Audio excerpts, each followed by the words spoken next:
الجنة حق وأن النار حق وأن الله يبعث من في القبور. اعلم أنه في هذه الساعة يأتيان الملكان الموكلان بك وبالخلق أجمعين ويسألانك من ربك وما دينك وما اعتقادك وما الذي مت عليه، فقل لهما الله ربي حقا ومحمد صلى الله عليه وسلم نبي صدقا.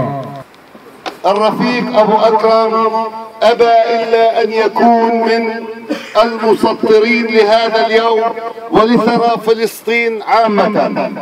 ما قبل النكبة أبو أكرم انخرط في صفوف المدافعين عن حدود وثرى فلسطين، وبعد النكبة انضم إلى صفوف الحزب الشيوعي الذي ناضل من أجل البقاء في هذه البلاد والإصرار على عدم الرحيل، وأكمل مسيرته في دفاعه عن الأرض، فانخرط في عمله اليومي في مصلحة الجماهير في هذه البلاد والبقاء والعيش الكريم على أرض الآباء والأجداد. لقد أحب الأرض بشكل غير حقيقي وغير طبيعي لكل إنسان، حيث عمل طوال أكثر من 60 إلى 70 سنة في الأرض حتى أيامه الأخيرة كان يوميا يعمل.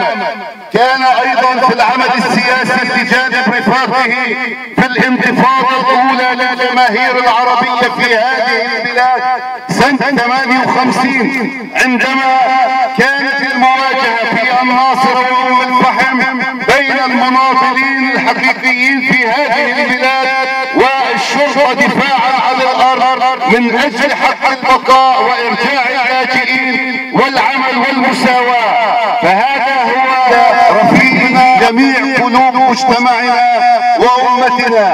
إنما سطره أبو أكرم سيكون منارة لجميع أجيال فلسطين في الداخل وفي الشتات وفي المناطق المحتلة. الكلمة الآن لرئيس القائمة المشتركة عضو الكنيست الرفيق أيمن عودة.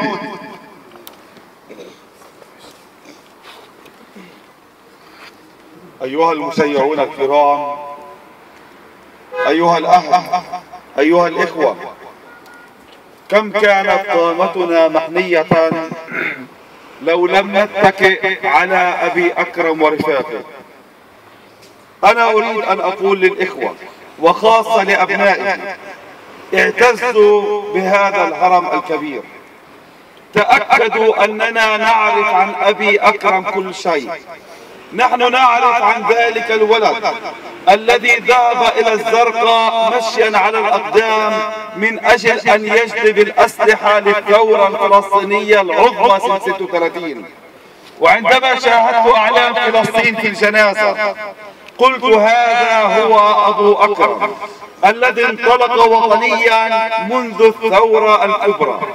نحن نعرف عن مقارعته للحكم العسكري، نحن نعرف عن إحيائه لمجزرة كفر قاسم، نحن نعرف كل شيء عن أيار 58 وعن أبي أكرم الذي ذهب إلى الحصاد ليوم السلطة، ونحن نعرف عن المحكمة في بارديس حنا وعن الجلمي وعن الدامون. نحن نعرف كل شيء عن أبي أكرم.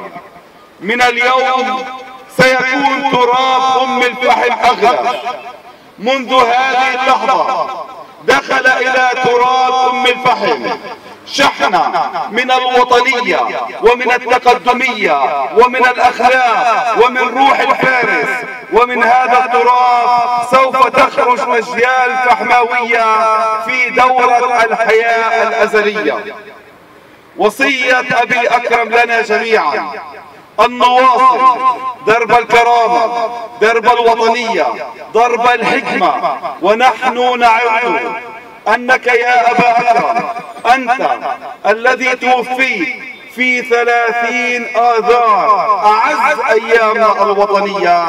نحن نعاهدك أن نبقى على هذا الدرب أبدا، على هذا الدرب. الله يرحمك.